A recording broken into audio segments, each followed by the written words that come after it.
Good afternoon, everyone. It's such an honor to present to you this afternoon. My name is Emenike Ezekwesili, and it's a thrill and a humbling experience to be part of this conference. I'll start by thanking Chineye for putting this together. I know it must have been a Herculean task for her to do, and I really commend you for a great job.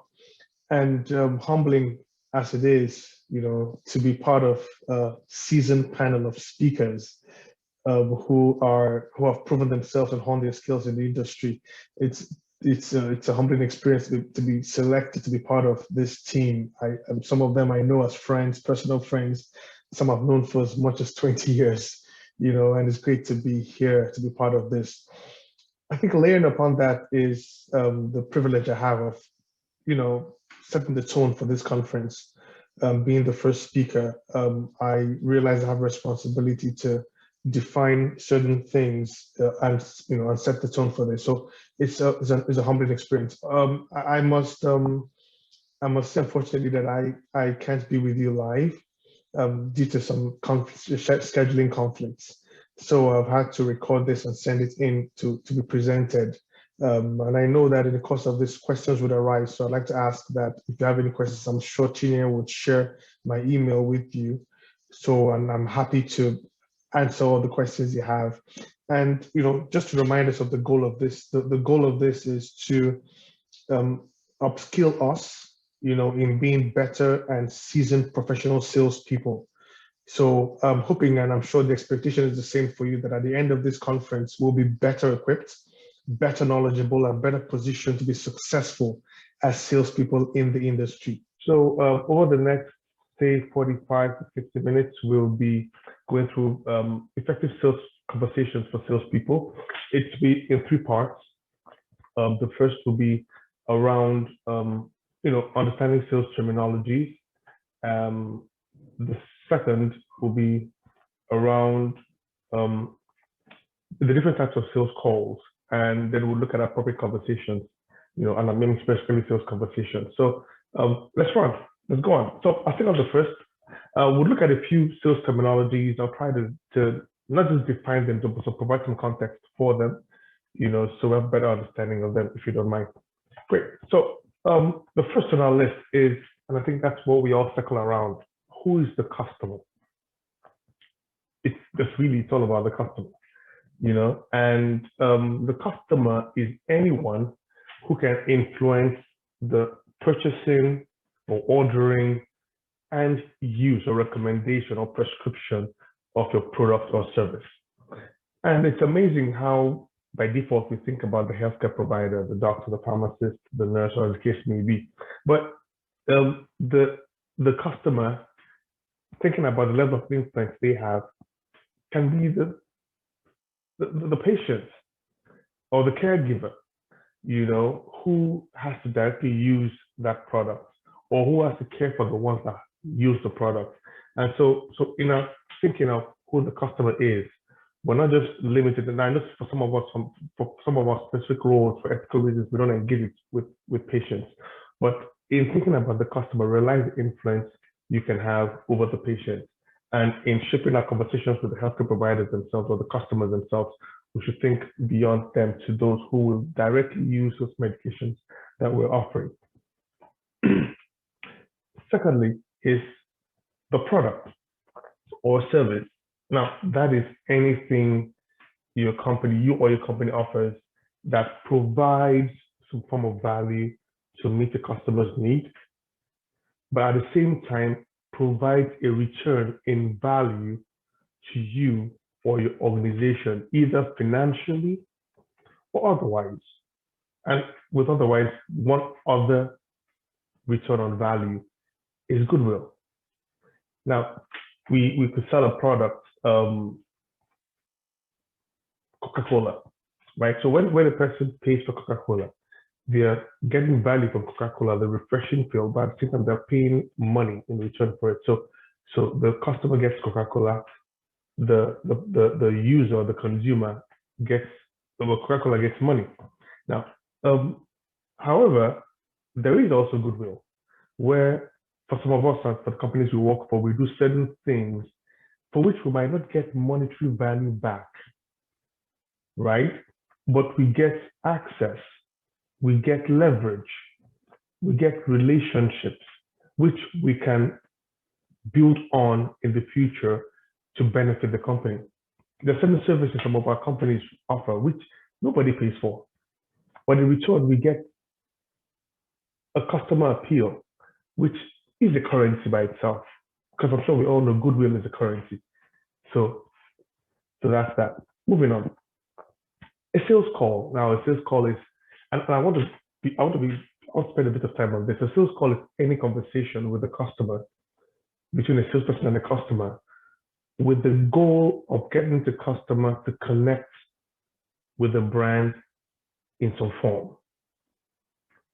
Why this is important is because, I mean, I've been a rep, been a sales manager, and I've seen situations where a rep bumps into a call and says, "Hey, if I want to say doctor, I just want to say hello," and walk away. Right? That's not a call.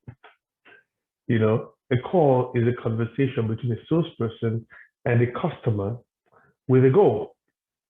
And that goal is helping that customer or getting the customer or leading the customer to connect with an offering you have, a product or a service. Right? So even in the midst of all the greetings and the highs and the hellos, there should be, for it to be a call, a sales call, there should be something in that conversation that helps that customer connect more with the brand. Now, in terms of the goals of a call, right? I mean, it could be twofold. And that's one thing I need us to think a bit about, not just now, but afterwards. Is our interest just the short-term sales call, or are we aiming for long-term behavioral change? Now, I could have a conversation with a customer, and all I'm thinking about is, let him buy, let him buy, let him buy, let him buy. And in thinking about it in that form, we're not thinking about the potential challenges we may have and ways to alleviate them. And so there'll be situations where, yes, you made a sale on that spot, but because that relationship was not well managed, we've lost in the long term. So in our sales call planning, and just so you know, I can't go into so much detail because I'm sure others in the conference will speak more about some of these things. I should be thinking beyond just that immediate sale I want to get. I should be thinking about things I can do to drive long-term behavioral change, right? And that brings me to the next point, which is more of a quote. And it says that for sustainable sale, we should bring the customer to a point where the bond between the customer and the product is stronger than the bond between the customer and you. Why is this important?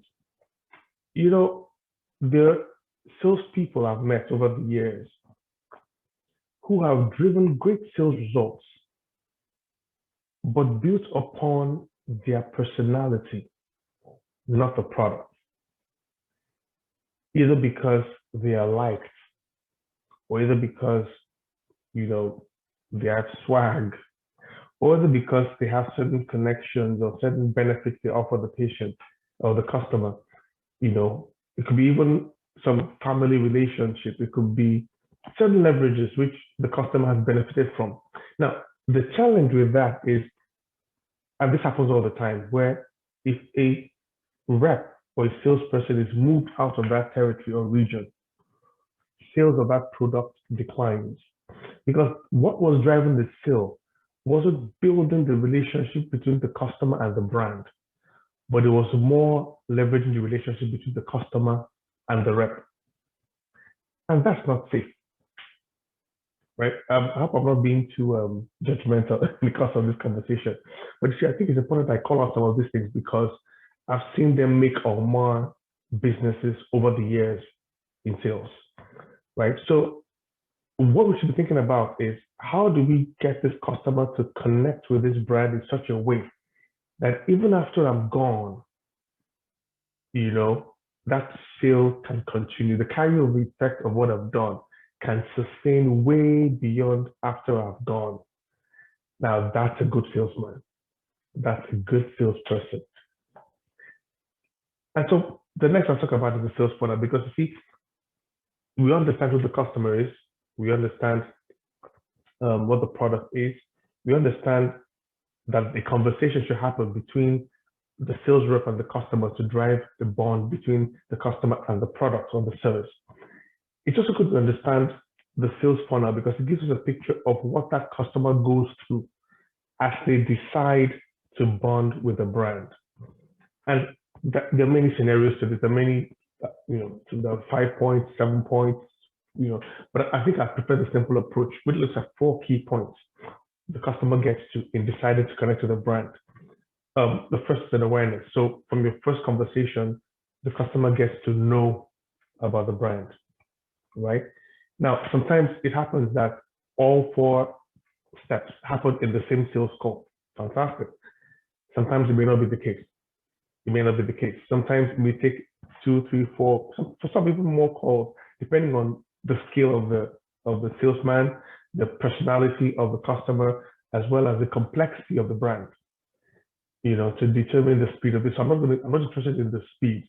Now, but the customer gets aware about the brand initially, and based on further conversations and getting them to see the positioning of a brand or how that brand fits into their treatment protocol or their customer satisfaction protocol, they begin to develop interest in the brand. They begin to say things, I think I like this, I think this fits here. And then, but they have other competitors in the mix, other products that they're already using or services they're already using. So with good conversation, supportive information, they decide that, okay, I think I'll give your brand a try, or I'll purchase or adopt your brand or your service. And then they take an action. Either they begin to write scripts, or they place an order, or they, put in the formulary, an action takes. And so understanding how this flows helps us work around each of those stages to also understand how we work with those customers across this stage. Alphabetical of time. Great. Now, a call plan. A call plan is what you need to do at the professions you need to make for a productive engagement with the customer. I know it happens where, we stumble onto a customer somewhere, we just talk. Yes, I know that works sometimes, but we're talking about effective sales conversations, right? For effective sales conversations, there should be a plan. The best sales conversations are not stumbled upon. The best sales conversations are planned. So it's important that we plan those conversations we have with the customer to get the best results out of them, right? And there are 3 core parts of a call plan, right? One is reviewing previous conversations with that customer or any information you know about that customer, reviewing past agreements, whatever we had agreed on in the last call, things you have to follow up on from the last call, but reviewing everything about that customer. And then based on reviewing everything about that customer in the past, right, you set the objectives for the next conversation or the next visit. So this is what we talked about the last time, this is what we agreed on the last time, this is what we said we'll do the last time. Based on that, what I'm going to do now, what I'm going to do in the call today, what I'm going to do in the call this week, right? And then built upon the objectives for this call, the next question would be, what do I need to make this or to achieve this objective and make this call successful? What are the tools I need? What information do I need? What samples do I need, as the case may be, to ensure that the objective I have set is achieved by the end of my conversation with this customer? Now that is crucial. And that brings me to the call objective, which is the second part. We talked about the review, the objective, and the tools, right? Now, for the objectives of, and I know this is something we're used to, we've seen before, which is the SMART objective, right? And before I get there, the objective is the outcome you expect at the end of the conversation with a customer, right? And just to call out that there's a difference between the objective and the activities in that call. I'll give an example.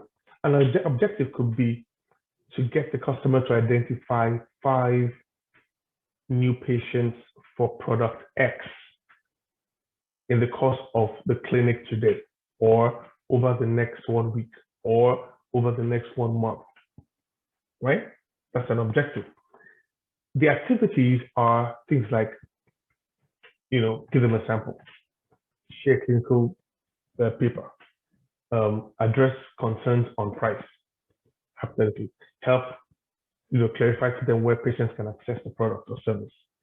Those are the actions or activities. Now, those can also be objectives, but objectives look more at the end result per time, right? And so that's why it's important that we picture out what an objective can be. Again, it can be any of the others, but it looks at a goal to achieve at the end of this process, maybe at the end of today's call or at the end of the week, and objectives are achieved based on activities that happen, through that conversation or through the multiple touch points you may have with that customer. Now, coming down to SMART objectives, now there's a twist to it, which I think is important, particularly if you want to look at it from a corporate strategic level, right? And instead of looking at it as just SMART, we'll look at it as A SMART, right? A meaning that the objective should be aligned with the corporate or territorial or regional objective of the organization. So I could get to that call, and my objective could be to let the pharmacist or the doctor or the customer know that my Ashwebi is out for my wedding and get him to order one by the end of the day. Now that can be smart. It can be a smart objective, right? But is it aligned with what the company pays you to go do? Maybe not. Maybe not. So you can choose to say it's like a smart, but the point is whatever the objective is, it should be aligned with the corporate or company or business strategy for the organization.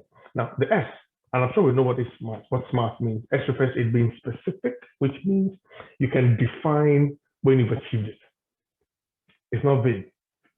You can say, I started here and I know clearly where I'll get to say I've achieved the objective, right? Now, M refers to it being measurable, which means that beyond identifying when you've achieved it, can you quantify it and calibrate it to determine if that objective was successful or not? Can I say, I grew by 10%, I grew by 5%, I doubled the opportunity or the outcome? So it's not just specific, it's also something that can be measured. Because as a salesperson, salespeople work with numbers. I can't go to my boss and say we grew, which is specific. We grew. Yeah, we grew. We're not where we were before. By how much? It's much, yeah. It's much. By how much? It's plenty, yeah. We tried. We tried. So it has to be measurable, right? And then the third one is a bit it's a two-way, because some people refer to it as actionable, some refer to it as achievable, some refer to it as ambitious, right? Either way it goes, but I tend to prefer ambitious because it ties well with the next one. So I'll speak of A and R together. A means it's ambitious, which means it's a stretch. And I'm sure those people like stretch. Those people do not want to just be where they are. They want to stretch. So the goal, the objective must be ambitious, or should be ambitious rather, but at the same time realistic, right? So it must take me a bit out of my comfort zone, but it should not throw me to the moon or out the window. I'll give you a scenario. Imagine meeting a customer for the first time, and I'm selling a product that, is a rarely used product, one of those products that maybe they're only like one case a month or two cases a month. And I say, okay, my core objective is to get the customer to recommend this product 500 times by the end of the day. It's ambitious, but also absolutely unrealistic. So it's a balance between being ambitious and being realistic. And then lastly, it should be time bound. In other words, you should be able to define when you want it achieved to be successful, right? So that is crucial, the A-SMART. And so in setting the objectives for a call, right, when you have reviewed previous conversations and experience and agreements from the previous conversations or what you know about that customer, objectives should be set such that by the end of the call, you can say, did I achieve it? By how much? Right? And did I achieve it within the time frame I planned it to be achieved? That is crucial, right? Good. And so next, I'll talk about wants and needs, right? Now, again, this is very important in sales, particularly pharma sales, but of course it extends to every other sales type, right? Differentiating between a want and a need. And I'm going to be practical about this, So a want is something that, is nice to have, good to know, good information. Oh, it rained yesterday, wonderful. Good, thanks for the info. Thanks for the info. Or, this product does this. Okay, now I know, fantastic, good. I've been a rep before. I get those calls you go into and you ramble and ramble. The customer says, okay, thank you. Anything for the boys? And then what else? Anything else? What do you have for me? And sometimes you think, oh, it's been a good call. He listened to me, but it was information, right? For successful sales conversations, those conversations should connect not just to what the customer, likes or is nice to have, but also to the need of that customer. And this is important because when we connect with the need of the customer, what happens is that when that opportunity arises, right, and the customer needs to make a decision on what will meet that need, because you had met the need in the conversation, that is by default, and that's the way the brain works. By default, the product or service the customer will think about. Because, hey, don't forget, you're not the only one coming in there to talk to that customer. There are a lot of others who are coming. So there must be something about what you're saying in the conversation that connects with the need of the customer. So so for the customer, it's not just a nice to have information. The customer realizes that, this service or product could have helped me in this situation. I wish I had known this then. When that opportunity comes up again, I now know what to do because you've uncovered a need for the customer, a pain point for the customer. And you've effectively in that conversation positioned your brand to meet that need. Not just throwing information at them, okay, this is what my service does, this is what my product does, it does this, it does this, it does this, you can get here, the customer says, okay, thank you, okay. In other words, in his mind, saying, do and go. But you're able to bring them to the point where they say, oh, wow, that person that came yesterday would have benefited from this show. Which means they really didn't solve that person's problem. And they realized they didn't solve that person's problem, right? But now they're saying, if I had known this then, I would have met that need. And what then happens is that in the future, when that need arises again, because in their mind, you've shown them how to meet the need, it'll come up, right? It'll come up. Great. Okay. Great. So that's why that is important. The next refers to three things that we use a lot in sales: features, benefits, and value. Now, a feature, and why it's important is that in your conversation with your customer, it's important that you don't just talk about features or even benefits, but you want to connect the customer with the value that product will bring to either the patients or the end users, depending on how you connect. I mean, I know some of us here connect with directly to the end users of products or services. So just understand my context, right? Now, a feature is the qualities of a product. What does it do? My product, has battery life of 2 years. My product is cheaper. My product is, it contains this, it contains that, it does this, it does that. That speaks to the quality or the qualities or attributes of the product. Now, the benefits refer to how those features impact, in this case, the patient, but the customer in a way. It speaks more to the what's in it for me. So the so what, your product has that feature. What does that mean to me? An example I gave, I said here, the feature is effervescent ibuprofen. I don't know if that exists. Maybe it does. Effervescent ibuprofen. That's a feature. In other words, yes, ibuprofen in a form that can be dissolved in water, blow bubbles, and drank, right? That is a feature of the product. How does that benefit the patient or the customer? Maybe faster relief. So the customer is not thrilled that it's effervescent, right? What's important to the customer is whether it's effervescent or it floats in the air. How does that impact me? And in our conversations, we should help the customer connect with how the product or the offering or the service impacts the customer or the patient. Not just the nice things that the product does, but how that meets the need of the patient. Now, the third level, which is deeper, is the value. The value is more emotional, right?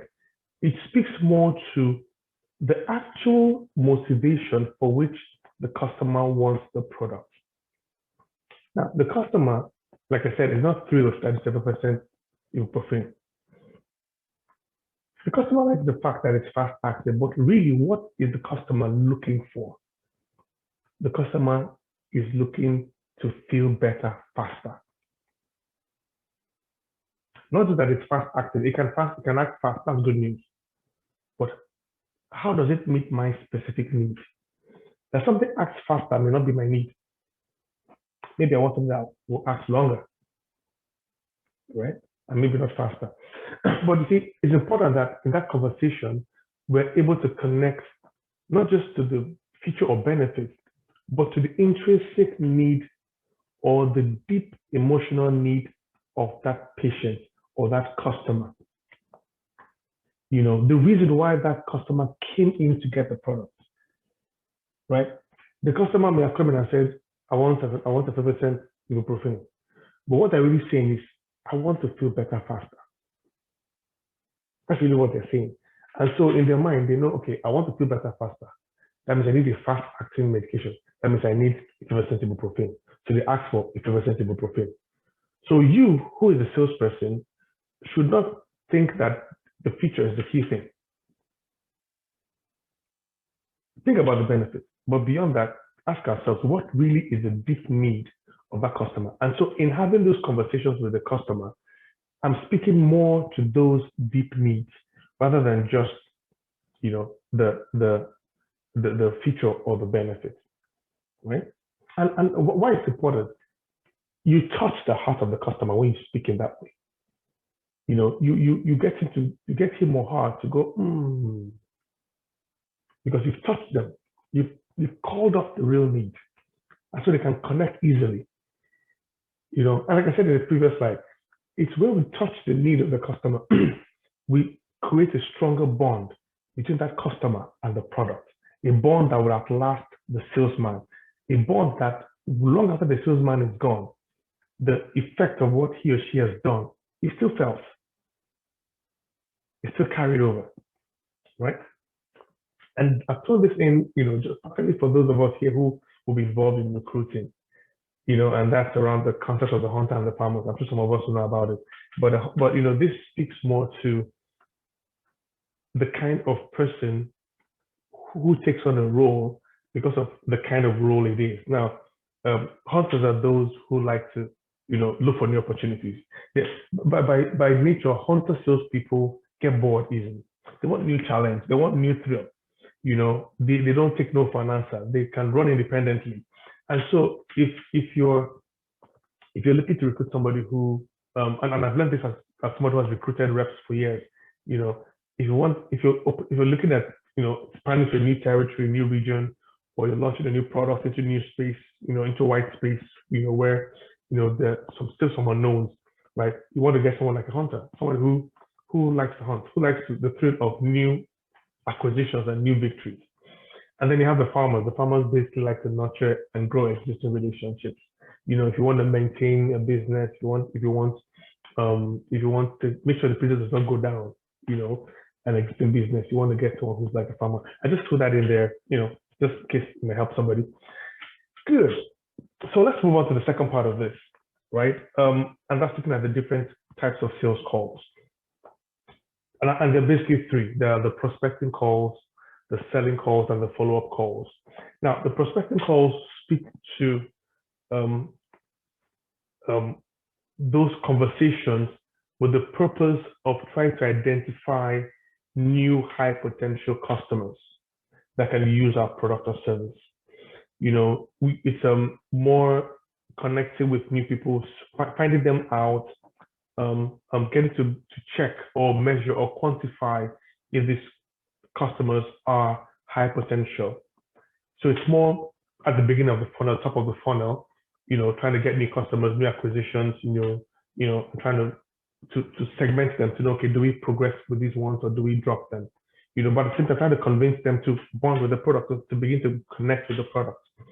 Now, the second is selling calls. Selling calls are primarily calls where conversations around the product happens with the goal of getting the customer to order, purchase, or recommend a product, right? This is more where the transaction happens. The conversation around the product or service happens. The conversation around getting the customer to use or recommend or influence the use of that product. And the third is follow-up calls. Follow-up calls basically are the calls where the goal is to build on previous commitments. And the eventual objective of a follow-up calls is basically to grow the existing business. So I'm following up to know, hey, the last time we talked, those things we agreed on, how are they going? How's our product doing? Are there any challenges with the product? Is there any support you need with the product or service? To ensure that the customer's confidence in the product is maintained. And that's a follow-up. And so follow-up continues on and on and on after the prospecting and the selling calls have happened. Except, of course, there's a new introduction, maybe a new product or service that you need to introduce, and then the cycle starts again. So it usually will start with a prospecting call, a selling call, and a follow-up call. Sometimes all three happen in the same. Well, the prospecting call and the selling call can happen in the first meeting, and then the follow-up call happens afterwards. Sometimes in certain companies, different reps do different parts of the sales funnel, right? Different parts. So you have companies where specific reps handle prospecting only. So they prospect and then they pass those customers on to other reps who by skill are better at selling and following up. Like we said in the earlier slide, the hunter and the farmer. Certain companies will have hunters do the prospecting, and when they identify good leads, they pass them on to farmers who then cultivate and grow the relationship going forward. So different scenarios based on, different companies, styles of strategies, different products, kind of products who can influence the approach to the sales conversations. And so it's important that, as a salesman, first of all, you know where you sit. Now, just a caveat, there are people who have both hunting and farming competencies. right? I didn't want to go into details of that, but it's hunting and farming competencies. And so they're able to not just aggressively get leads, but they're able to also nurture those leads on. But at the same time, now, and really most reps in Nigeria particularly, fall into, forgive me, I'm trying to make sure I'm not losing time. Most reps in Nigeria fall into that bracket where they do everything. But, I've seen companies and structures where they're able to put people in different parts of that sales funnel based on the specific competency of the rep. And that way they're able to get quick mileage on the products because those people operate in that space very easily. And so there's progress. There's less frustration, people doing what they really, really, really don't want to do. So you have somebody who is doing prospecting, and then he or she has to now do the farming part of it, and they find it boring, and then they start getting frustrated, or vice versa. You have a rep who, by nature, is a farmer, and then he's thrown into a prospecting role. Maybe there's a new product launch, or he's moved to a new territory that is fairly new, or walks into a new company that is new, and so they're new products, and then they begin to struggle because it's not their strength to hunt, it's their strength to farm, right? So somebody, I had somebody who said that hunters will make very good new product launch people, particularly introducing a new product to the market. Now, I don't mean the marketing, but I mean the sales part. And then farmers will make very good key account managers because they're able to nurture and maintain relationships, build loyalties, and then keep the contract going. And that's why in my earlier slide with the farmer, one of the things I said is, we've renewed our contract, for the farmers, because it's more about nurturing relationships and just midwifery relationships year after year. Great. With that, I'll get into the third and final part of this conversation or this presentation. Now, remember that my goal is not to go into the depth of these principles, but because I know that if you look at the agenda, a couple of my colleagues will speak deeper on some of these things, and so I don't want to steal their thunder. So I'm trying to be as top level as I can be and cover the key things. And so looking at the last part of this, that's speaking about appropriate conversations. What are the things that drive, or the steps, or the actions, or the qualities, or the considerations that drive appropriate sales conversations, professional conversations with the customer? Now, remember that in my first slide, I said that the main person, the focus, is the customer, right? And so everything we do in trying to sell a product or service is about how we connect with that customer, one, and also how we connect the customer to the brand. And as salespeople, a core part of that is the conversations we have with the customer. And so it's important that we are as appropriate in our conversation to get the best results and sustained results from the conversation, right? And so we'll look at a couple of things. One, I'll start with this quote, saying that the most appropriate sales conversations come from a good understanding of the customer and adequate preparation. Two things: a good understanding of the customer as well as adequate preparation for that conversation. Looking at this picture as an example, the sales rep is yaddling and yaddling and yaddling, and the customer is wondering, what is this guy? What's he talking about? So this sales rep is not able to properly connect with that customer and have an appropriate conversation. You could have any kind of conversation with the customer, but is it appropriate? And with appropriate, I mean, is it able to deliver the right kind of information in a way the customer needs it to get the best behavioral change or the optimal behavioral change that the sales rep requires or desires? And I'm going to look at it in buckets. Now, the first bucket I want to look at is understanding the customer, as a person, right? Now, Yeah, just a minute. Yeah, good. Okay, great. Now, uh, again, from experience and also from training, you know, these are the things that if you can do, primarily, like I said, in preparing for this call, right, you will get the best results from the call. For instance, okay, so I can share an experience about my very first call, when I became a rep maybe a couple of years ago. And, I walked to that call blind. And I began to ramble so much that I noticed the doctor was a doctor, began to look at me awkward, you know, and and at a point I felt uncomfortable and I actually began to sweat. And this was in an air-conditioned office. To the point that the customer was the one that said, "Young man, calm down, calm down." I would never forget that experience. Young man, calm down, calm down. Are you okay? And I had to confess to him that no, it's my first time in the field. I know, oh wow, yeah, and we just made it a light moment. But I realized that one of the challenges was that I didn't prepare for that call. And when I say preparing, I'm not talking about reading books. I'm talking about understanding background information about that customer, right? Now, so let's look at some of the things. It's not limited to just these things, right? You know, understanding the prescribing habits of that customer. What does the customer already use for this? If I understand what the customer already uses, I can prepare adequately to position my brand against competition. Or it's even possible the customer already uses my product or my service. That way, the objective of my goal is to, first of all, validate that, but also to now nurture that existing usage to grow.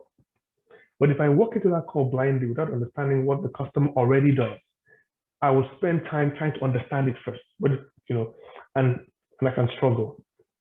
Then of course, you also want to understand the schedule of the customer. What's the best time to see this customer? Is it in the morning? Is it in the evening? Is it at lunch? Is it in the pharmaceutical space, for instance? Is it in their clinic or in their offices? Is it where they do locum? Because you want to find the most appropriate place to get the best outcome from the conversation. Then you also want to understand the customer's attitude to other reps. That has helped me a lot.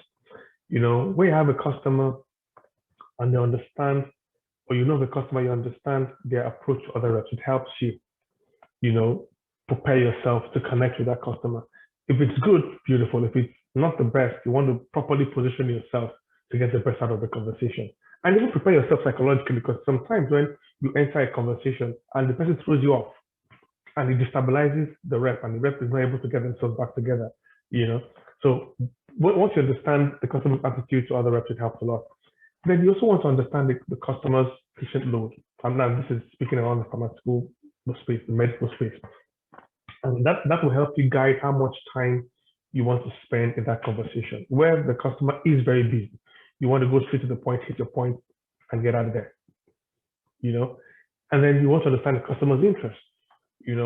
What are their likes and dislikes? Even in conversations, what are the things how do they like to be approached?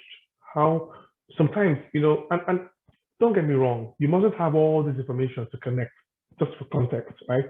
It's just that the more information you have, the better prepared you'll be.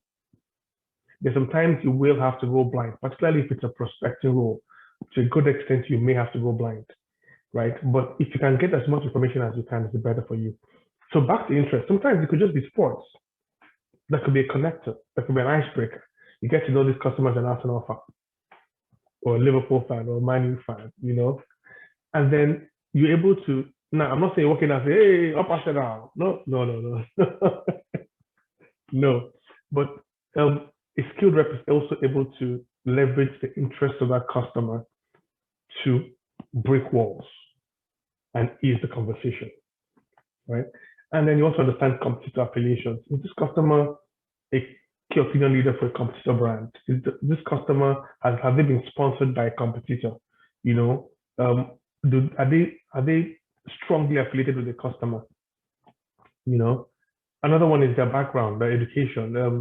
So, some people, because of the kind of education, I mean, some people are very highly specialized, so when you're coming to engage the kind of person, you're coming with enough knowledge and not just some surface stuff. You're coming with enough evidence. And I saw that happen a lot in my job where, certain, at the time I had to manage very skilled customers or very educationally advanced customers and sometimes not so much. So how I converse with each varied because it, you want to connect, don't forget about appropriate conversations. You want to connect with them as much as possible at their level so that they can respect you and listen to you, And one other thing I need to throw into this mix is around their desire to connect digitally.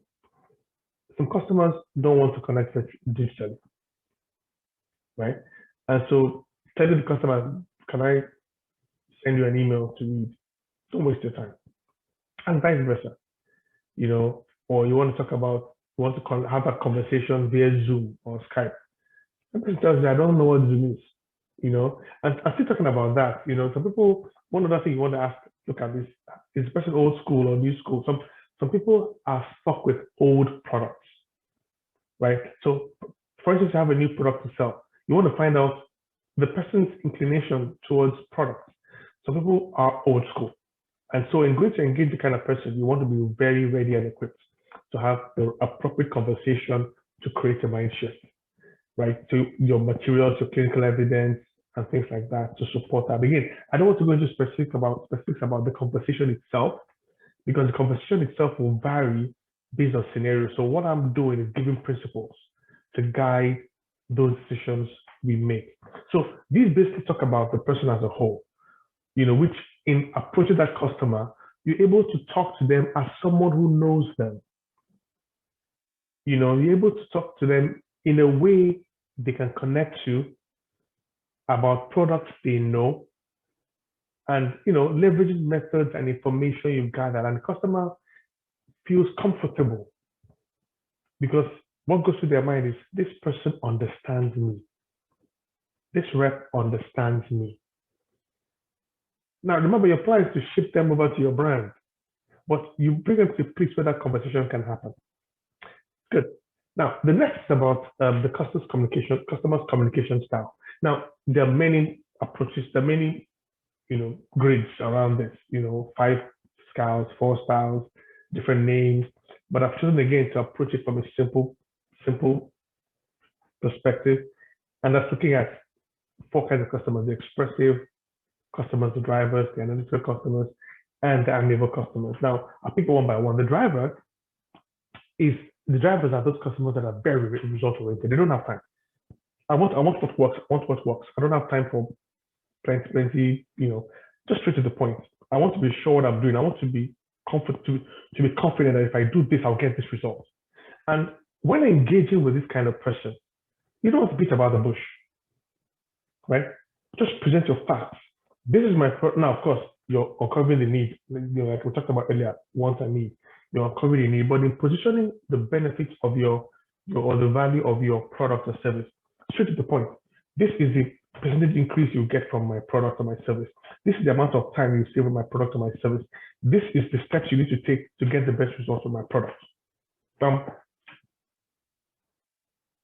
So that way, the customer is not bored. Straight information, strong information, clear math, simple. They get it. The second are the analytical. I'll take it clockwise. The analytical people can be indecisive, so they're very logical. They want to be sure they are right. They're careful, formal people, the kind of people that when you're talking, they're thinking, they're listening. Sometimes they're not emotional. They're not. They just lay it out for me, line by line, step by step. And for this kind of people, you want to be patient with them. In that conversation, you want to be patient with them in that conversation. You want to provide them, accurate facts, all the information they need, everything they need, you provide it. You give them as much as they need to feel comfortable, because they usually struggle with being decisive. because they want to be sure they have all the information they need to make them comfortable and make a sound decision. So you're taking it layer by layer. Now, why is it important in conversations? If you approach one customer with a different style, you will struggle connecting and getting their buying. But if you're able to understand their communication style and personalities and communicate with them in that way, you get the best results. Now, the third are the amiable. The amiables are nice, they like affirmation. They want to be valued. They like being appreciated. They're the ones that will smile when you're walking. Oh, hello, how are you? Fine. Oh, it's been a sunny. Oh, yes, it's a sunny day. Oh, and the thing about these people is, you want to impress them, right? You want to give them the best service. It's kind of person that after talking, you want to call to be sure, they got the sample, or to be sure the patient is doing well or the customer is happy. You want to give them the best, customer experience. Because one thing about those people, they are quick to recommend. They're quick to give referrals, positive or negative. So it's important that they don't complain so much, but whenever you're able to give them the best experience, sometimes with these kind of people, it's not even about the product. I found out that with these people, with the amiable people, it's more about the experience they have, the customer satisfaction, the experience they have around the product, rather than the product itself. And that's where some reps will struggle, because these are people that will connect with you because of who you are. And so it's important that in that conversation and being amiable to them, you also want to properly position your product. So give them the best service. They would connect. And then the fourth are the expressive. These ones are everywhere. They're, loud, they're expressive, they tell you how they feel, they're very impulsive, they can take a decision on the spot, And so for these ones, these are the kind of people that will thrive more if your conversations are more relationship driven. Get to know them a bit more. They're the kind of people that you want to take to lunch and have a conversation over lunch. And so you want to build relationships. If you just throw facts at them, they'll switch off. So you want to get to know them. You want to get to, build rapport with them and understand them, and then slowly begin to position your product to them. It's so they can be emotional. They can be loud, friendly, playful. So if you're able to connect with them on a relationship level, now I don't mean date them, right? But more in the customer relationship level, you're able to get the best results out of these people. Now, I know I'm running short of time, and this is the last, if I'm not mistaken, and that's around the customer brand engagement journey. Now, this is more a marketing concept, but I feel for salespeople it's good to understand because it shapes how we converse with them. This speaks more about how the customer connects with your brand. So, and it's basically on 5 levels. Initially, the customer is unaware of your brand. And so your goal is to get them to know the brand, right? Then they are aware of the brand, but they have not tried the brand. They're still trying to decide whether to try the brand or not. And so the goal for the rep at this point is to provide them more information and address any concerns they have. So they're able to build confidence to try your product or service. And then when they do that, they become trial users. In other words, they said, okay, I'll try for 1 or 2, let's see how it goes. They're still using other products, but they're giving you as a try. So it's also at this point you want to continue to build confidence and address concerns. Because the more confident they are to use your product in a defined set of people, the more your business can grow. And so the more you follow up with them, address concerns, provide support, help their customer, their patients, or the end users connect with the brand. Okay, this way you can get the product, so you can get the service, this way you can get the best price. The customer is more confident to use the product in a wider scope of customers or end users or patients in the pharmaceutical industry, patients, and then you bring them to a point where they become so comfortable with your brand. Your brand has become the primary brand used in that space, so comfortable that they begin to advocate for your brand. So they talk to colleagues about your brand. Hey, so a colleague comes and says, what do we ask? Oh, this brand. Well, I've tried it, it works. Oh, yeah, it works.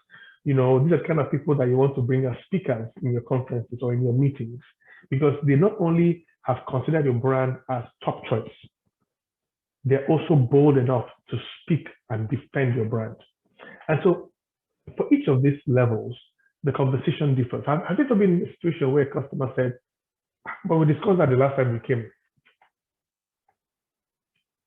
And that was because the rep may not have been aware of where the customer was after the last conversation. It also speaks to preparation, and that will make an inappropriate conversation because the customer is like scratching his head and is wondering, where did you fall out of? And so you should be aware of where your customer is and understand that where they are will determine the kind of conversation I have and the kind of support I provide. I know I'm running out of time, and so I'll end with this quote. Always approach conversations from the customer's lens. Ask yourself, if I were this customer, how will I see this? The best and most appropriate conversations are born from a lens of knowing what the customer needs. The goal is not to shove a product down the customer's neck. The goal is to understand their need. And the way to understand their need is to put yourself in their shoes and listen and position your brand to meet that need. And with that, I'll say thank you very much. As I round this off, thanks again for the time, Chineke, and the opportunity to have this conversation with you. I'm sure if there are questions, Chineke can connect with me and send them to me and I'll address them. I'm very happy to address the questions. For the rest of the conference, I wish you all success. I wish you all great learnings. To my peers who will be presenting, all the best. I wish I would have been able to catch up with you, live in the event, but unfortunately I can't. With that, I'll say thank you very much and do have a great day. All the best. Cheers.